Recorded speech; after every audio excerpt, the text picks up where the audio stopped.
Hello students, আজ আমি একটু এসেছিলাম আমাদের মহানগরী কলকাতায়, একটা কাজ ছিল। তো এখান থেকে এবার ফিরে যাব বাড়ি। তো ট্রেন আসতে একটু দেরি আছে, তাই ভাবলাম যে এখানেই এই হাওড়া স্টেশনে বসেই তোমাদের জন্য ভিডিওটা করে নিই। তো আমরা আগের দিন করেছিলাম 23 পাতা 37 থেকে 41, এবং আমি করতে দিয়েছিলাম কিছু যে 23 পাতা 42 থেকে 47 তোমরা করবে। তো আশা করি করেছো। তো চলো এবার আমি এটা বুঝিয়ে দিচ্ছি। তো যারা করেছো তারা মিলিয়ে নেবে, আর যারা করনি তারা দেখে বুঝে তারপরে আবার করবে। তো আশা করি আমার এই চ্যানেলটা ভালোই লাগছে তোমাদের। অনেকে আমাকে কমেন্ট করছে, কেউ ফোনও করছে। তো খুব ভালো লাগছে, যাক আমি তোমাদের জন্য কিছু করতে পারছি, শেখাতে পারছি। তো চলো আরম্ভ করি। তার আগে তোমাদের সকলকে আমার youtube.com রণধীরাম চ্যানেলে স্বাগত জানাই। তোমরা দেখছো ইংলিশ লার্নিং ক্লাস, আর সঙ্গে আমি তোমাদের প্রিয় অশোক স্যার। তো যেমনটি আমি আগে বলেছিলাম যে ইংরেজি অনুবাদের মাধ্যমে, বাংলা থেকে ইংরেজি অনুবাদের মাধ্যমে ইংরেজি বলা এবং শেখা খুব সহজেই পারা যায়। এবং শুধু আমার ভিডিওটা দেখলেই হবে না, তোমাদেরকে রীতিমতো প্র্যাকটিস করতে হবে।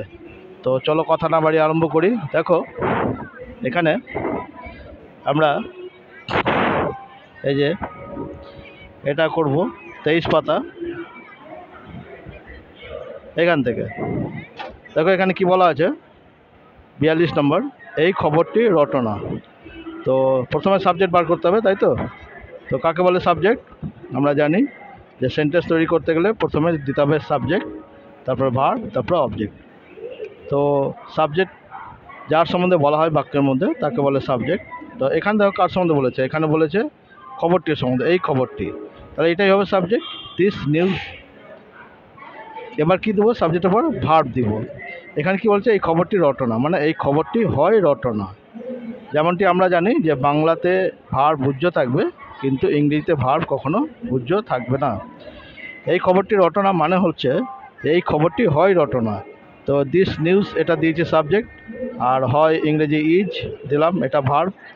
হয় কি হয় না, তো রিউমার, রিউমার মানে রটনা। এখানে রিউমার বলা আছে, দিয়েছে রিউমার।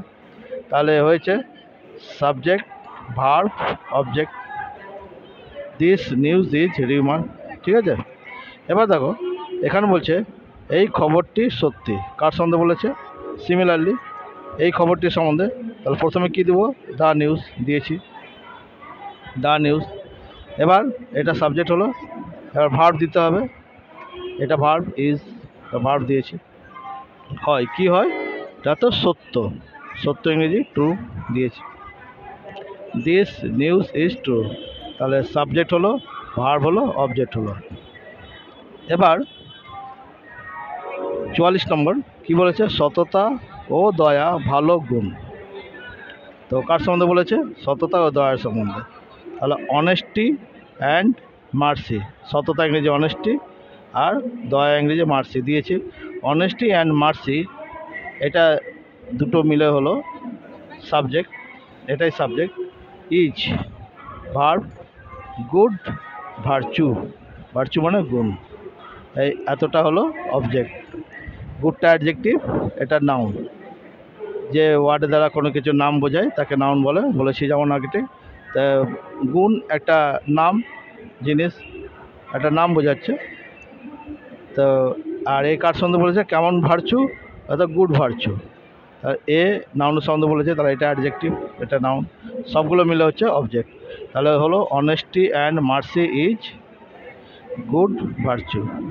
নেক্সট, অশোক এবং অশোকের ভাই বুদ্ধিমান। কার সম্বন্ধে বলেছে? অশোক এবং অশোকের ভাইয়ের সম্বন্ধে। এইটাই সাবজেক্ট, এখানে দিয়েছি অশোক অ্যান্ড হিজ ব্রাদার, এটা সাবজেক্ট। দুজনের হয়েছে এখানে, দুটি নাউন, দুটি নাউন হলে সাবজেক্ট। দুটি নাউন হলে তখন আর হয়ে যাবে, প্লুরাল হয়ে যাচ্ছে আর কি। সেই জন্য Ashok and Ashok his brother are intelligent, বুদ্ধিমান ইংরেজি ইন্টেলিজেন্ট। তাহলে এটা হচ্ছে অবজেক্ট, এটা ভার্ব, এটা object. Subject, subject, verb, object. ঠিক আছে। তারপরে আমার বোনের শ্রেষ্ঠ বন্ধু বন্দনা, কার সম্বন্ধে বলেছে? আমার বোনের শ্রেষ্ঠ বন্ধুর সম্বন্ধে। তাহলে শ্রেষ্ঠ বন্ধু সম্বন্ধে বলেছে। তা শ্রেষ্ঠ বন্ধু ইংরেজি the best friend. The best friend car best friend? Of my sister. বোঝা গেল? এটা আবার আর একটু ভেঙে বলি। বলছে আমার বোনের শ্রেষ্ঠ বন্ধু বন্দনা। তো শ্রেষ্ঠ বন্ধুটা কে? না তো বন্দনা। কার শ্রেষ্ঠ বন্ধু? না তো বোনের। তো কার সম্বন্ধে বলেছে এখানে? শ্রেষ্ঠ বন্ধু সম্বন্ধে। তাহলে প্রথমে আমি দেবো শ্রেষ্ঠ বন্ধু, দিয়েছি দ্য বেস্ট ফ্রেন্ড। এবার দ্য বেস্ট ফ্রেন্ডটা কার? অর্থাৎ অফ মাই সিস্টার। হলো এতটা সাবজেক্ট। এবার ভার্ব দিলাম is, Bandana. The best friend of my sister is Bandana. তারপরে দেখো কি বলেছে, ঘরের মধ্যে তারা নীরব ছিল। আসলে এখানে খুব হাওয়া দিচ্ছে, উপরে একটা বড় ফ্যান চলছে, বড় ব্লেডের ফ্যান। তোমরা হয়তো অনেকেই বড় ধরনের ফ্যানটা দেখো, আমি তোমাকে দেখাবো, তোমাদের একটু ভালো লাগবে।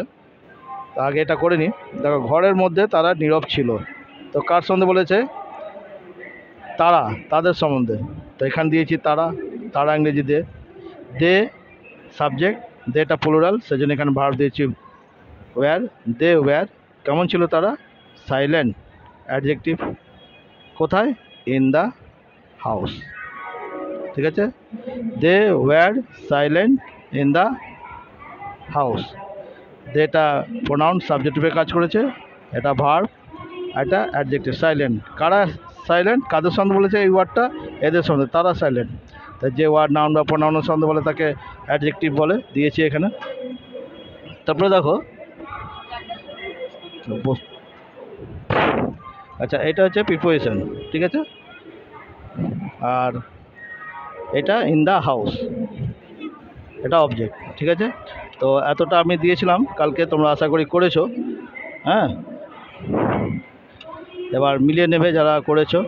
একটু অসুবিধা হচ্ছে আমার এখানে ভিডিওটা করতে, কেন বুঝতে পারছো আমি একটা ওয়েটিং রুমে, মানে ওয়েটিং প্লেসে বসে করছি আর ভিডিওটা, ঠিক আছে। তো নেক্সট পরের দিনকে আমি এটা এখন ছাড়বো লিখে যে 23 পাতা এই 42, 23 পাতা 42, এটা আমি করে ছাড়বো। তো পরের দিনকে তোমরা যেটা করবে, এবার আরম্ভ হবে নেগেটিভ না বাচক দিয়ে। হ্যাঁ, তো 1 থেকে এই 5 এটা করে রাখবে। তো আমি একটু বলে দিই, সেন মহাশয় একজন শিক্ষক না, এখানে নেগেটিভ নয়, নট বা নো এই দুটোর মধ্যে একটা ঢুকে যাবে। যদি বলি সেন মহাশয় একজন শিক্ষক, তখন কী হবে? Mister Sen is a teacher. আবার কিন্তু যদি বলি যে সেন মহাশয় একজন শিক্ষক নন, তখন কী হবে? Mister Sen is not a teacher. তো যাই হোক, আমি এটা পরের দিনকে করবে, তোমরা একটু চেষ্টা করবে। তার আগে দেখো এখানে করে দেওয়া আছে, এগুলো তোমরা বোঝার চেষ্টা করবে। হ্যাঁ, এইটা এবং এখানেও আছে এই নট দিয়ে। যেমন আমি একটি বালক নয়, আই এম নট এ বয়। যদি বলি আমি একটি বালক, তখন কী হবে? আই এম এ বয়। আইটা সাবজেক্ট, এমটা ভার্ব, এ বয়টা অবজেক্ট। কিন্তু এখানে বলেছে আমি একটি বালক নয়, তখন আই অ্যাম নট এ বয়। এখানে ভার্বের পরে নটটা ঢুকে যাবে, ঠিক আছে। তো এটা তোমরা করবে, পরের দিনকে আমি যখন করবো এটা দীর্ঘভাবে আলোচনা করে দেবো। তো এতটাই করলাম। তো আমি যেমনটা বলছিলাম যে আমি আজকে এসেছিলাম আমাদের কলকাতা মহানগরী তে, একটু আমার কাজ ছিল। তো এখানে আমি একটা ওয়েটিং রুমে বসে আছি। চলো তোমাদের জায়গাটাও দেখিয়ে দিই, একটু ভালো লাগবে। আর যেমনটা বললাম যে উপরে একটা বড় ফ্যান চলছে, যার ব্লেড খুব বড় বড়, তোমাদের দেখে ভালো লাগবে। চলো দেখাচ্ছি। দেখতে পাচ্ছ কত বড় ব্লেড, এত বড় ব্লেড যে এখানে এত লোক বসে আছে। হ্যাঁ, এত লোক বসে আছে, তো সবাই এই হাওয়াটা পাচ্ছে। হ্যাঁ, তো এই জন্য আর কি পাতাটা উল্টে উল্টে যাচ্ছিল।